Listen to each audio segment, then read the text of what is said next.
Master Shivam क्या करेगा जगनपुरी शिवम के लिए?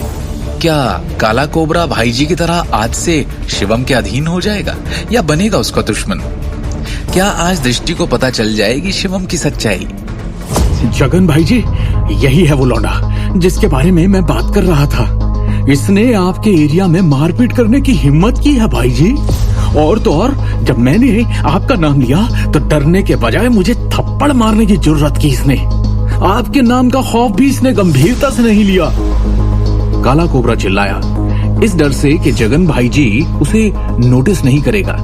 लेकिन उसकी जोरदार मिन्नतों के बावजूद भाई जी ने काला कोबरा पर ध्यान नहीं दिया। इसके बजाय उसने शिवम की पीठ को बेहद झिझक के साथ देखा, क्योंकि उसके अंदर का डर धीरे धीरे उभर रहा था। शिवम धीरे से घूमा और बिना एक भी शब्द बोले उसने गंभीरता से भाई जी को देखा। शिवम साहब, आप? जगन ने शिवम की नजरों से मिलने पर तुरंत अपना सिर नीचे किया और सम्मान पूर्वक उसका अभिवादन किया। क्या? अरे मेरे कान ठीक से तो काम कर रहे हैं ना? ये भाई जी ने अभी क्या कहा? काला कोबरा और उसके आदमियों ने हैरानी से कहा। शिवम सर, मैंने सोचा भी नहीं था कि आप यहाँ मेरे एरिया में ऐसे मिलेंगे। क्या हुआ? क्या हुआ जब आप यहाँ मौजूद थे? जगन ने अपने माथे से पसीना पोंछा और सम्मान पूर्वक पूछा। शिवम ने उदासीनता से उत्तर दिया, आप अपने आदमी से पूछ सकते हैं। काला कोबरा, क्या तुमने किसी तरह सर को नाराज किया? भाई जी, अरे मैं तो बस उस दृष्टि नारंग के साथ मजाक कर रहा था जब ये लौंडा शिवम अचानक आके बढ़ा और इसने मुझ पर हमला कर दिया।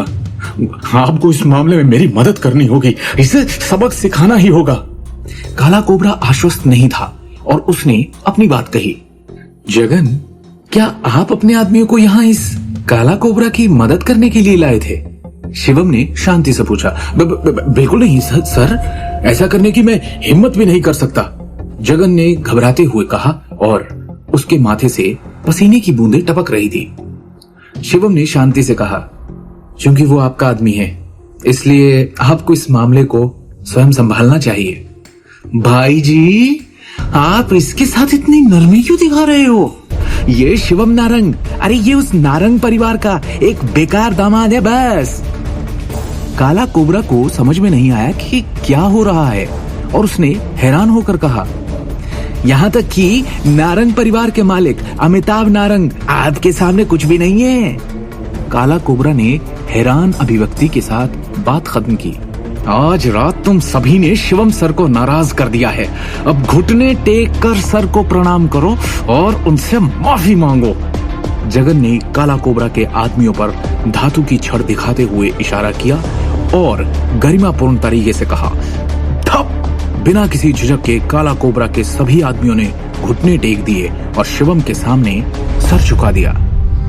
इस दृश्य ने उन्हें पूरी तरह से स्तब्ध और भ्रमित कर दिया था।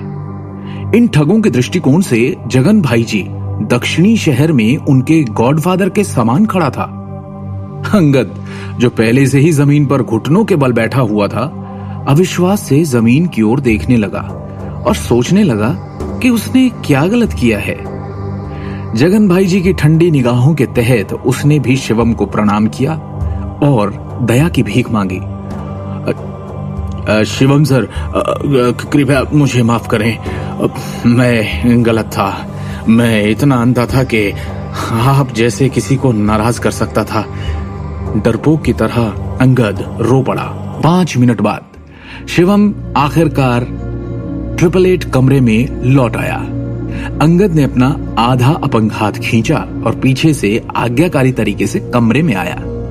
शिवम, क्या चल रहा है? क्या वो जगन भाई जी आया? दृष्टि ने चिंतित स्वर में पूछा। शिवम मुस्कुराया और कहा, चिंता मत करो, सब कुछ निपटा दिया गया है। दृष्टि, चलो घर चलते हैं। सब कुछ निपटा दिया गया है? दृष्टि ने जिज्ञासावश पूछा, लेकिन आगे मामले को ज्यादा कुरेदा नहीं। शिवम कमरे में अन्य लोगों की परवाह किए बिना दृष्टि के साथ कमरे से बाहर निकल गया। अंगद, तुम्हारे हाथ को क्या हुआ? कमरे में मौजूद लोगों में से एक ने ये देखकर असमंजस में पूछा कि अंगद के हाथ में कुछ गड़बड़ है। आगे की कहानी जानने के लिए देखिए अगला एपिसोड सिर्फ पॉकेट एफएम के यूट्यूब चैनल पर और शिवम द हिडन वॉरियर के सारे एपिसोड्स को सुनने के लिए डिस्क्रिप्शन में दी लिंक से डाउनलोड करें पॉकेट एफएम ऐप।